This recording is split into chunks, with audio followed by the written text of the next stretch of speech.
Rebonjour tout le monde, voici la deuxième vidéo concernant la création de compte cette fois-ci.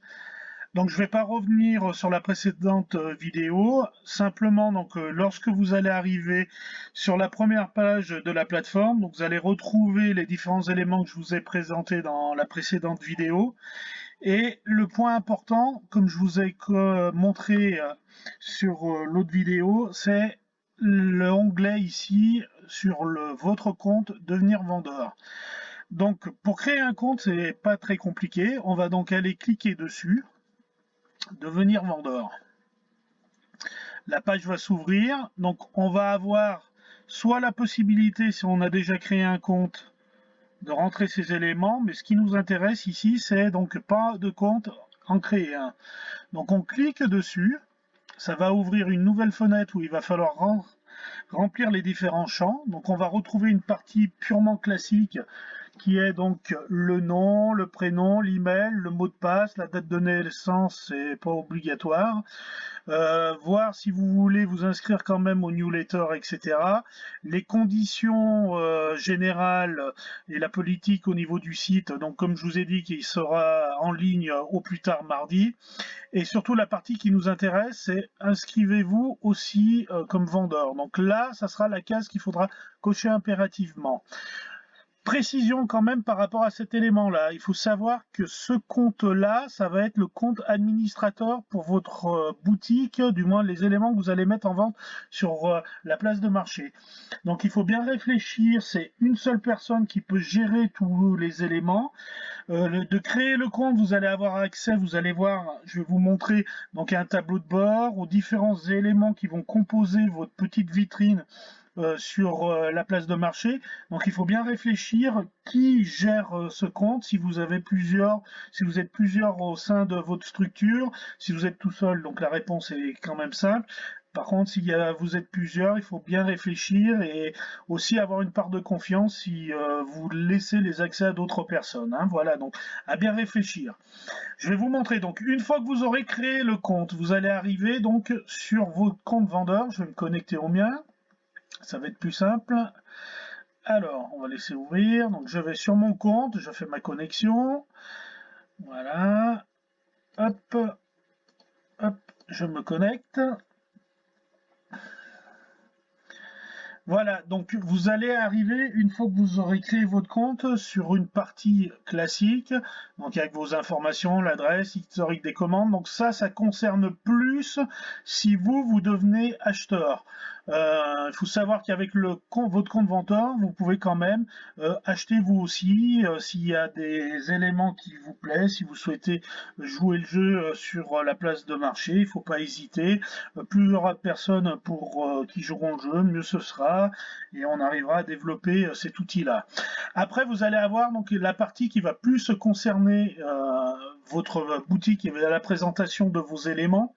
Donc, vous allez retrouver ici votre compte vendeur, donc avec plusieurs rubriques, donc le tableau de bord, le profil du vendeur, les produits, les ordres, donc c'est les commandes. Les revenus, c'est par rapport aux commandes et la partie livraison. Donc pour l'instant, la partie livraison, comme on a dit, il y a une seule possibilité qui est le click and collect. Donc on va démarrer donc sur le tableau de bord. Lorsque je vais cliquer sur le tableau de bord, ça va ouvrir l'outil de gestion de sa partie boutique. Donc on va arriver, ce qu'il y a d'intéressant, sur le résumé, on va dire, des activités qu'il y a eu sur les 7 derniers jours. Donc vous allez retrouver la partie vente totale, ici qui va s'afficher, la partie frais, comme normalement Cindy a dû vous l'indiquer, et je vais vous le préciser là. Donc il y aura 1% de commission sur les ventes réalisées. Cette pourcent de commission va servir à rentrer dans les frais par rapport à l'hébergement, par rapport aux différents outils qui ont été développés, qui sont pas forcément toujours gratuits et qui, en d'autres termes, sont payants.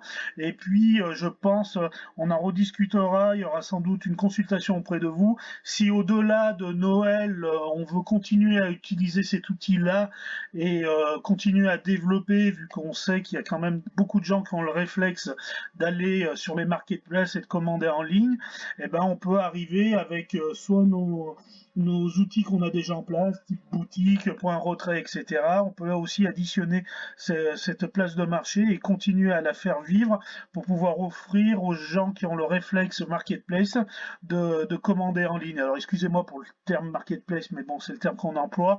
Donc on va dire pour la place de marché local, ça permettra aux gens de pouvoir mutualiser leurs commandes, d'avoir un seul panier, de pouvoir venir le retirer si on continue à le faire. Donc au niveau de Villechevel, dans le click and collect. Voilà. Donc ça, c'est pour la petite aparté.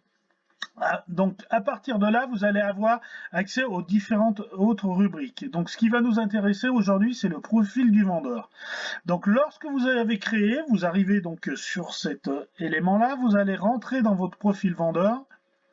Et à partir de là, on va retrouver tous les éléments qu'on avait précédemment sur la fiche vendeur que je vous ai montré dans la précédente vidéo. Donc vous allez retrouver ici le titre de la boutique. Donc là, c'est le nom que vous allez donner.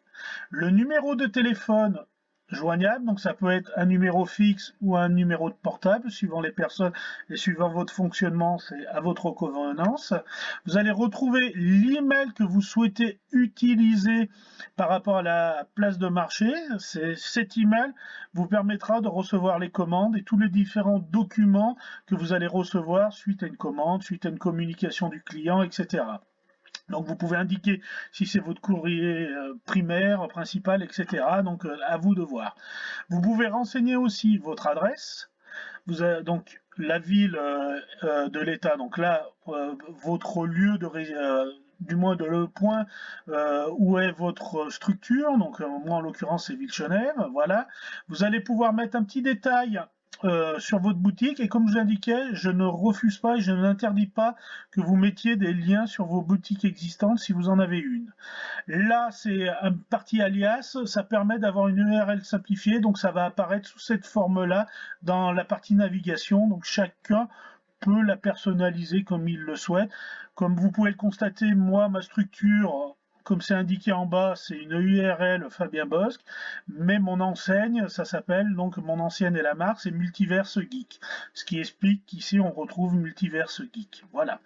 Vous pouvez mettre aussi vos liens sur les différents réseaux sociaux si vous en avez. Donc, en l'occurrence, on peut mettre sur Facebook, sur Google+, qui n'existe plus en théorie, et sur Twitter ici. Donc après, vous allez mettre votre logo, et après, donc, vous pouvez mettre une bannière et un bandeau. Donc, la taille préconisée, c'est 900 par 250, ce qui permet d'avoir quelque chose de lisible et surtout d'identique pour tout le monde. Voilà, donc une fois que vous avez rentré tous ces éléments, donc vous êtes sur la première partie de votre boutique. Vous avez une seconde partie qui est les méta-informations. Donc dans cette partie-là, vous allez pouvoir rentrer des mots-clés, vous allez pouvoir rentrer une description. Alors, il faut savoir que c'est obligatoire. Donc vous n'avez pas le choix, du fait qu'il y a un petit astérix rouge, il faut impérativement renseigner ces éléments-là, sinon lorsque vous allez faire la sauvegarde, vous allez avoir des messages d'erreur qui vont apparaître. Et après, donc vous avez la partie politique dont on a parlé précédemment.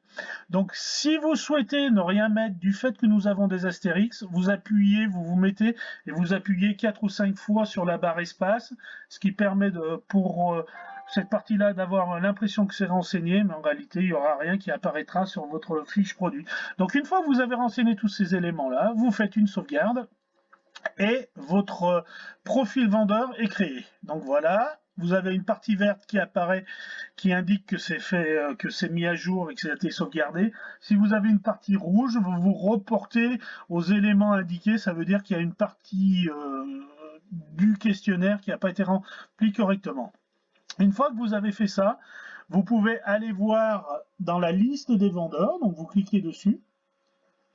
Voilà, comme vous pouvez le constater par rapport à la précédente vidéo, il y a une nouvelle personne qui est venue s'inscrire, qui est donc Bali Baba.